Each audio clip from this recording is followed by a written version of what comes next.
para a aritmética no segundo ano. Então, para algumas pessoas, aritmética significa cálculo, o que pode ser tedioso, né? E matemática refere-se ao raciocínio. Então, para Constance e Camille, as duas mais importantes partes da matemática são o raciocínio numérico, ou aritmética, que leva à álgebra, e o raciocínio espacial, que leva à geometria. É por essa razão que Constance e Camille ela usa o termo aritmética, que é o título, por exemplo, que leva no livro dela, Crianças Pequenas Continuam Reinventando a Aritmética.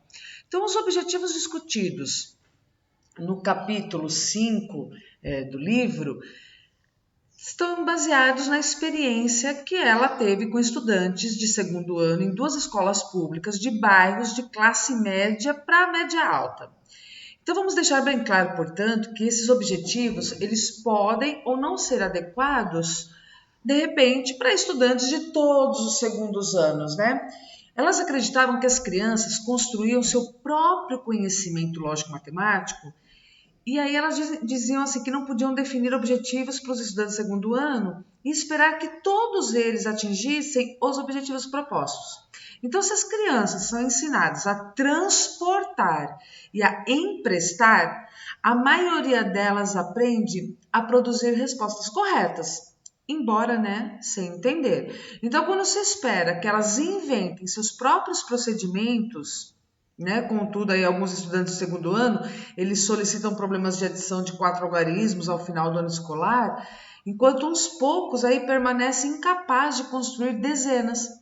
Então, diferenças individuais, né, são por isso consideráveis e o ensino construtivista ele não pode se dar por meio de uma receita. Não existe receita para o ensino. Então, primeiramente, as autoras, né, Constance Camille e Linda Joseph, elas discutem os objetivos para a adição e então passam para a multiplicação, a divisão e a subtração. Então, a razão para essa sequência é que, para os estudantes de segundo ano, a subtração parece ser a mais difícil das 4 operações. Que, na verdade, né, o tipo de subtração que exige empréstimo, ele parece difícil até para muitos estudantes aí de quartos e quintos anos.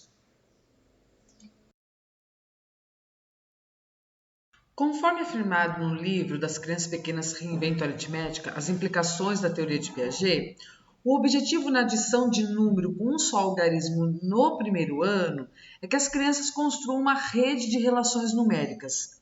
Então, parte desse tipo da rede está ilustrada nessa figura. Esse objetivo ele é diferente daquele em que se pretende que as crianças simplesmente conheçam os fatos fundamentais da adição. Construir uma rede de relações numéricas significa que queremos crianças que pensem o 7, por exemplo, de todas as maneiras diferentes e interrelacionadas, como 3 mais 4, 7, 3 mais 3 mais 1, que é 7, 5 mais 4 menos 2, que é 7, e 7, que é igual a metade, 14. A criança que tenha construído esse tipo de rede em sua mente pode usá-la para mudar 7 mais 8, né, por exemplo, para 7 mais 7 mais 1, para 7 mais 3 mais 5, ou para 8 mais 2 mais 5.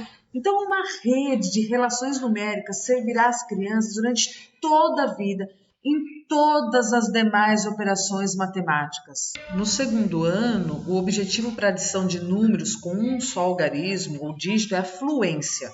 Então, algumas crianças já adquirem no primeiro ano, mas muitas necessitam aprender especialmente os dobros acima de 6 mais 6 e as combinações mais difíceis que somam 10. O que é isso? 4 mais 6 e 7 mais 3. Então, esses pontos são importantes não apenas em si mesmos, mas também para somar números de dígitos simples maiores. Então, para fazer 8 mais 6, por exemplo, saber que 8 mais 2 é igual a 10 capacita as crianças a alterar o problema para 8 mais 2 mais 4. Saber que 6 mais 6 é 12 capacita as crianças, da mesma forma, a alterar o problema para 6 mais 6 mais 2.